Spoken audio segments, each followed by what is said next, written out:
So, picture this, a really nasty but quick war just grinds to a halt. You've got two major powers, both battered and bruised, taking a step back from the edge. And then, bam, out of nowhere, in one of the most explosive regions on the planet, a peace deal appears. The weird part? The folks brokering it are not who you'd expect. So is this for real? Is this actual peace? Or is it just a timeout in a much, much bigger game? Let's get into it. On the surface, this whole thing looks great. It's like this ceasefire just materialized out of thin air.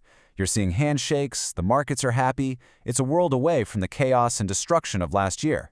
The United States and Iran are, believe it or not, talking, indirectly, but still. And the headlines are all shouting about a new path to peace. But you know it's never that simple, right? To understand what's really going on, we have to look past those headlines and dig into the war that set this all up. And right away, the first thing that makes you raise an eyebrow is who's sitting at the head of the table. This isn't your typical UN-led thing. It's not the Swiss. The public faces of this deal are, well, an unlikely duo to say the least: China and Pakistan. They've basically just jumped into this huge diplomatic void to roll out a plan to end the fighting. And that, by itself, is a pretty remarkable shift in the world order. Okay, so what's in the actual plan? Well, on paper, it looks like a textbook case of de-escalation 101. The 5 points are exactly what you'd think they'd be. First, everybody stop shooting. Check. Second, let's start talking. Makes sense. The next two are the ones that matter to the global economy. Keep the energy infrastructure safe, and, this is the big one, get the ships moving freely through the Strait of Hormuz again. And finally, it talks about creating some bigger peace plan under the UN. It all sounds great, a standard recipe for stability. And that brings us to the real head-scratchers here. Why is this all happening now, right after such a destructive fight? Why would Iran, a country that has built its entire modern identity on resistance, suddenly be willing to deal? And maybe the biggest question of all, what's in it for China? Why are they suddenly so invested in playing the peacemaker? To get those answers, we've got to rewind the clock a little bit. To really get the peace deal that's on the table today, we first have to understand the war that happened back in 2025. And this wasn't just another regional flare-up. For Iran, this was a national trauma. It was a conflict that completely changed the way both Tehran and Washington have to think about their next moves. Inside Iran, they don't just call the June 2025 conflict the war. No, they've given it a very specific, very heavy name: the Second Imposed War. This is a direct callback to the absolutely devastating 8-year war with Iraq back in the 1980s, which is seared into their national memory as the First Imposed War. So this isn't just a name, it's a deliberate signal. The regime is telling its people and the world that this recent fight was so traumatic it forced a major national rethink. So, the key takeaway here is just the sheer scale of the destruction. In only 12 days, Iran's most important strategic assets took a catastrophic hit. The joint U.S.-Israeli campaign was brutally effective, degrading huge chunks of their nuclear program and their long-range missile arsenal. This wasn't just some minor setback, it was a devastating blow that forced Iran's leaders to face a new and much harsher reality about their own military weaknesses. And this leads to a massive split inside Iran.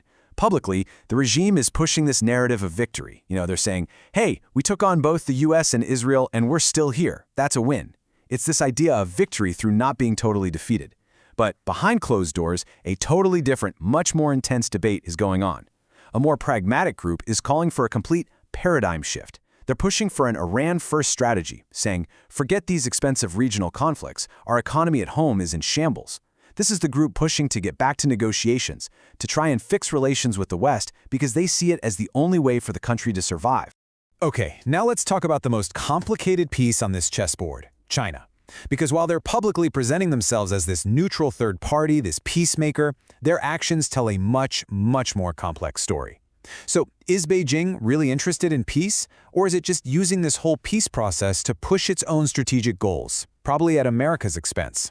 You see, there are really two faces to China's strategy here. On one side, you have China the peacemaker. They're hosting talks, pushing their 5-point plan, using all their economic clout as Iran's #1 trading partner to bring everyone to the table. But on the other side, you have China the supplier. Intelligence reports keep piling up that show while Beijing is talking peace, it's been secretly arming Iran, often funneling advanced military tech through other countries to cover its tracks. And we are not talking about small-time stuff. The support has been significant. We're talking reconnaissance satellites that can give Tehran precise targeting data on U.S. facilities. We're talking shoulder-fired anti-aircraft missiles, the specific chemicals needed for advanced rocket fuel, top-tier anti-ship cruise missiles, and a whole lot of help for Iran's already dangerous drone program. China has been systematically beefing up Iran's ability to fight a modern war. So what's the strategy here? This quote offers a really powerful and kind of chilling analogy.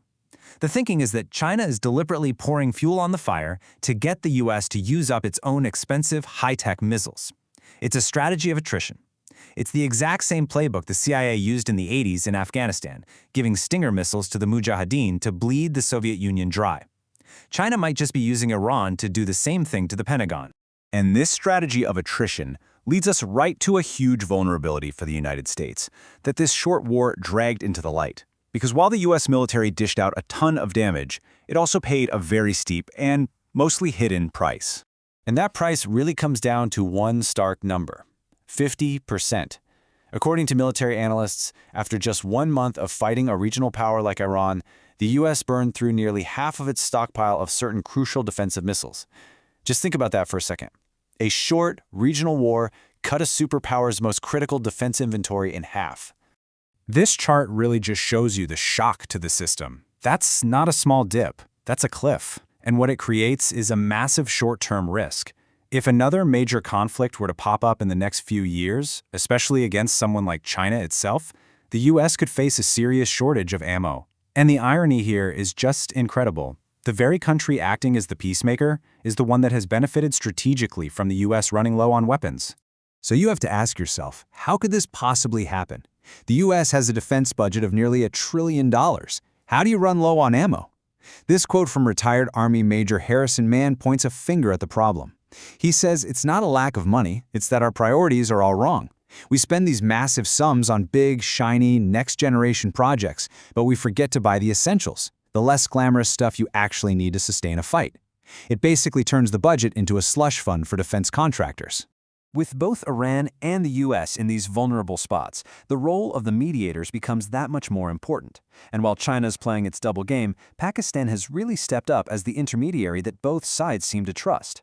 You can tell how serious they're taking it just by who they sent to lead their delegation, a field marshal.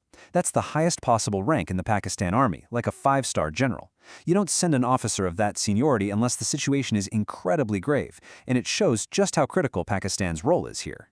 So, with all that context, a battered Iran, a depleted U.S., and a two-faced China, let's go back to the peace deal itself, because now we can see it not just as a piece of good news, but as part of a really fragile, really tense, and incredibly complex new reality.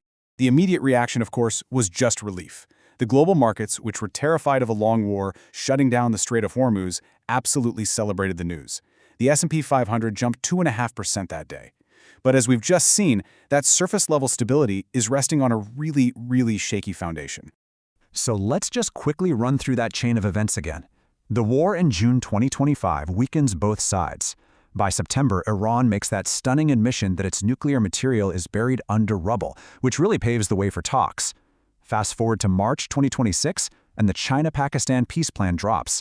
And that brings us to today, with the entire world basically holding its breath, just watching and waiting to see if this is real peace or just a temporary pause. So ultimately, we're left with this one deeply unsettling question. Are we witnessing a brand new model for how peace gets made, where new powers step in to solve conflicts? Or is this peace deal just a strategic pause? A brilliant geopolitical move by China to let its ally rearm, to let its adversary's stockpiles get even lower, and to simply reload for the next and possibly much more dangerous round? That is the big unanswered question at the heart of this very fragile new order.